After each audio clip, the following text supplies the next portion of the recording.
அனைவருக்கும் வணக்கம்.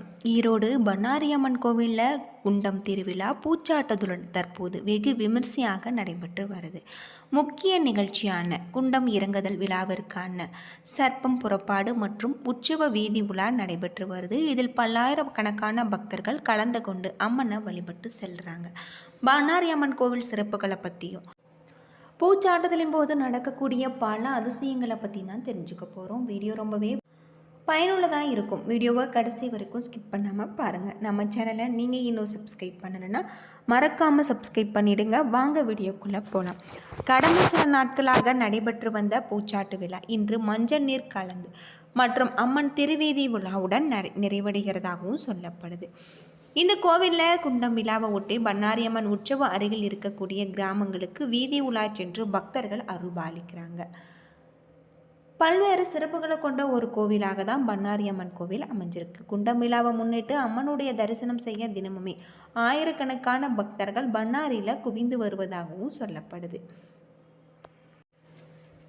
சத்தியமங்கலம் அருகே பிரசித்தி பெற்ற பண்ணாரியம்மன் கோவில் இருக்குது. இந்த கோவிலில் ஆண்டுதோறுமே பங்குனி மாத குண்டம் நடைபெறுவதாகவும் சொல்லப்படுது. இதில் தீமிதி நேர்த்திக்கடன் செலுத்துவாங்க.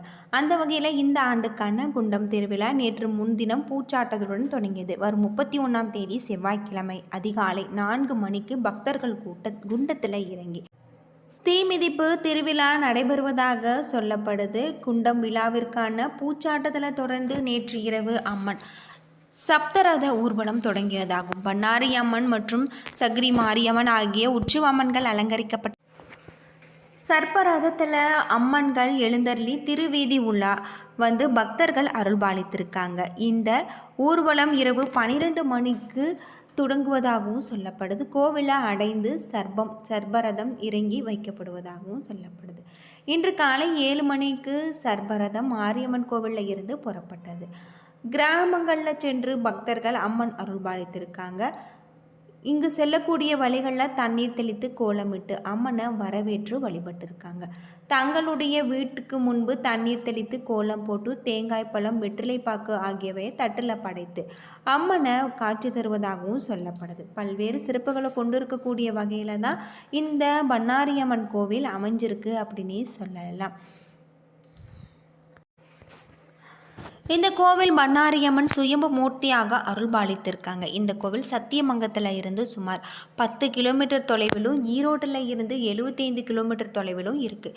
மேற்கு தொடர்ச்சி மலையின் அடிவாரத்தில் அமைந்திருக்கக்கூடிய இந்த கோவில் உச்சிக்காலம், காலசாந்தி, அர்த்த சாமம், சாயரஜை போன்ற பல முக்கிய பூஜைகளும் சடங்குகளும் நடைபெறும். ஆங்கிலேயர் காலத்தில் கிராம மக்கள் இங்கு கோவில் கட்ட விரும்பியிருக்காங்க. ஆனால் பொறுப்பாளர் கிராம மக்களுக்கு அனுமதி வழங்கவில்லை. உடனே அவருக்கு உடல்நிலை சரியில்லாதால் வாந்தி எடுத்தார். பின்னர் கோவிலில் திருவிழாவை கொண்டாட மரங்களை வெட்ட அவர் அனுமதி வழங்கினார். கோவிலின் புனித நீரால் குணமானார். அது மட்டும் இல்லாமல் கோவிலில் மன்னிப்பும் கேட்டிருக்காரு. அடர்ந்த காட்டில் இது தெற்கு நோக்கி கோவில். மேற்கு, வடக்கு மற்றும் தெற்கு ஆகிய 3 திசைகளிலும் தாவரங்கள் வளர்ந்து இருந்தது. அழகான மலைகள் மற்றும் குன்றுகள் இருக்கு. ஒரு காலத்தில் இந்த இடத்துல எதுவும் இல்லாததால் கிராம மக்கள் காணுகின்ற மூலிகையை கொண்டு கட்டிடம் கட்ட தொடங்கியிருக்காங்க. அதற்கு கூரையை உருவாக்கி அதற்கு பதிலாக டைல்ஸ் பதிக்கப்பட்டிருந்தாங்க. மக்களின் நிதியை பயன்படுத்தி மீண்டும் கட்டிடத்தை புதுப்பித்து இப்பொழுது கோவில் மேல் ஒரு குவி மாடத்தையும் ஒரு கருவறையும் இருக்கிறதாக சொல்லப்படுது. 24 தூண்களை கொண்ட ஒரு அழகிய சிற்பம், அதற்கு பிறகு அர்த்த மண்டபம் மற்றும் மகா மண்டபம் ஆகியவை பண்ணாரியம்மன் கோவிலில் ஒற்றுமொத்த தோட்டத்தையும் வளர்ப்படுத்துவதாக சொல்லப்படுது. கோவிலை சுற்றியே இன்றுமே பல கோவில்கள் இருக்குது. அது மட்டும் இல்லாமல் இங்கு விநாயகர், சக்ரி மாரியம்மன், மாதேஸ்வரர், முரியப்பன் என பல தெய்வங்கள் குடிக்கொண்டிருக்காங்க. அர்த்த மண்டபத்திற்கு மேற்கு பகுதியில் இங்கு பல்வேறு சிறப்புகளை கொண்ட கோவிலும், கோவிலின் தெற்கு பகுதியில் மாதேஸ்வரன் அம்மன் வீற்றிருப்பது. கோவில் குளத்திற்கு அருகில் மேற்கு நோக்கி ஒரு சிறிய கோவில் இருக்குது. கோவிலில் மேற்கு பகுதியில் ஒரு குழி அமைக்கப்பட்டிருக்கு. இங்கு பருவமழையில் தண்ணீர் சேமிக்கப்படுகிறது. இடதுபுறம் வண்டி முனியப்பர் சன்னதியை காணலாம். சோழர்களுக்கு இது ஒரு முக்கிய தெய்வம். அவர்கள் இங்கு அஞ்சலி செலுத்தி வந்ததாக சொல்லப்படுது. குண்டம் திருவிழா தமிழ் மாதமான பங்குனியின் பொழுது நடைபெறும். இது மிகவும் பிரசித்தி பெற்ற திருவிழா. அதன் பொழுது பக்தர்கள் வருகை தருவாங்க. முழு இடமும் அலங்கரிக்கப்பட்டது. மேலும் சுற்றுச்சூழல் பார்வையிட மகிழ்ச்சியான இருக்கிறதாகும். அது மட்டும் இல்லாமல் இந்த திருவிழாவின் பொழுது மாவட்டத்துக்கு விடுமுறை அளிக்கப்படுவதாக சொல்லப்படுது. தங்கத்தேர் திருவிழா, திருவிளக்கு பூஜை ஆகியவை நடத்தப்படும். மற்ற விழாக்களில் மஞ்சள் நீர் தானம், திருவிளக்கு பூஜை, குண்டம் திருவிழா, மருது பூஜை போன்றவற்றையும் கொண்டாடப்படும். புகழ்பெற்ற விழாக்களில் சில இங்கு பக்தர்கள் மணலை காணிக்கையாக வழங்குவதாக சொல்லப்படுது. திருவிளக்கு பூஜை நடக்கும் பொழுது ஏராளமான பெண் பக்தர்கள் கலந்து கொள்வாங்க.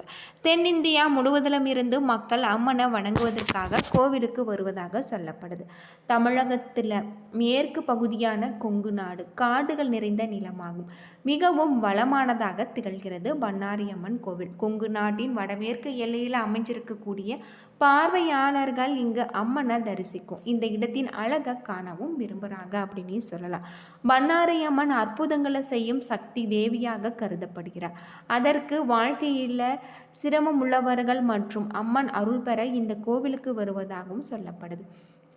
கோவிலுக்கு வருவதால் மன அமைதி கிட்டுவதாகவும் விருப்பங்கள் நிறைவேறுவதாகவும் பக்தர்கள் நம்புகிறாங்க. சத்தியமங்கலத்திற்கு அருகில் இருக்கக்கூடிய விமான நிலையம் கோயம்புத்தூர் சுமார் 57 கிலோமீட்டர், திருப்பதி, பெங்களூர், கோழிக்கோடு, கொச்சி போன்ற நகரங்களில் இருந்து கோவைக்கு பல விமானங்கள் இருக்கிறதாகும். விமான நிலையத்திலிருந்து வண்டியில் சென்று கோவிலை நம்ம அடையலாம். ரயில் பயணம் செய்ய விரும்பினால் அருகில் இருக்கக்கூடிய நிலையங்கள் 45 கிலோமீட்டர் தொலைவில் இருக்குது. மேட்டுப்பாளையம் மற்றும் கோவிலில் இருந்து 47 கிலோமீட்டர் தொலைவில் இருக்குது காரமடை ஆகும். அருகில் இருக்கக்கூடிய பேருந்து நிலையம் சத்தியமங்கலம். கோவிலில் இருந்து சுமார் 13 கிலோமீட்டர். கோயம்புத்தூரில் இருந்து வருபவர்கள் என்றால் காலை 5:30 மணி முதல் இரவு 9 மணி வரை பேருந்துகள் இயக்கப்படும். சத்தியமங்கலம் மற்றும் சாம்ராஜ் நகர் சந்திப்பு சென்றால் அங்கிருந்து இந்த அதிக பேருந்துகள் இயக்கப்படுவதாக சொல்லப்படுது. இந்த கோவிலில் 5 மணிக்கு நடை திறக்கப்பட்டு இரவு 9 மணிக்கு மூடப்படும். திங்கட்கிழமை 5 மணி, 12 மணி, மாலை 4 மணி, இரவு 9 மணி. செவ்வாய்க்கிழமைகளில் 5 மணி, 12 மணி, மாலை 4 மணி, இரவு 9 மணி. புதன்கிழமைகளில் 5 மணியும் நடை திறக்கப்பட்டு 12 மணி வரை இருக்கும்.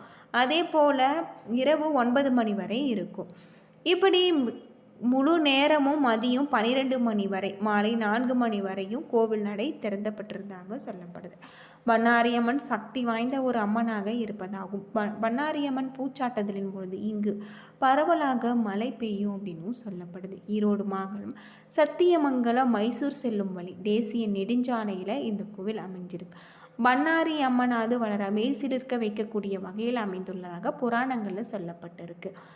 இங்கு பெரிய மலை கீழ் அமர்ந்து இருந்த ஆற்றில் துணி சலவை செய்து எடுத்து கொண்டிருந்தார். அப்பொழுது அந்த பெண் நிறைமாத கர்ப்பிணியாக இருந்தார்.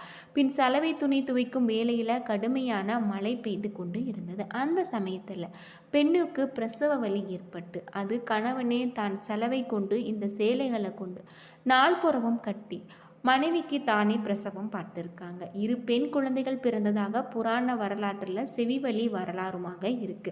ஒரு குழந்தை அவள் தூக்கியதாகும், மற்றொரு குழந்தை இருவராலும் தூக்க முடியவில்லை. பின் அவர்கள் அந்த குழந்தை அருகில் இருந்த தாலியில் வைத்துவிட்டு மூவரும் சென்று நடந்ததை ஊர் கவுண்டரிடம் முறையிட்டனர்.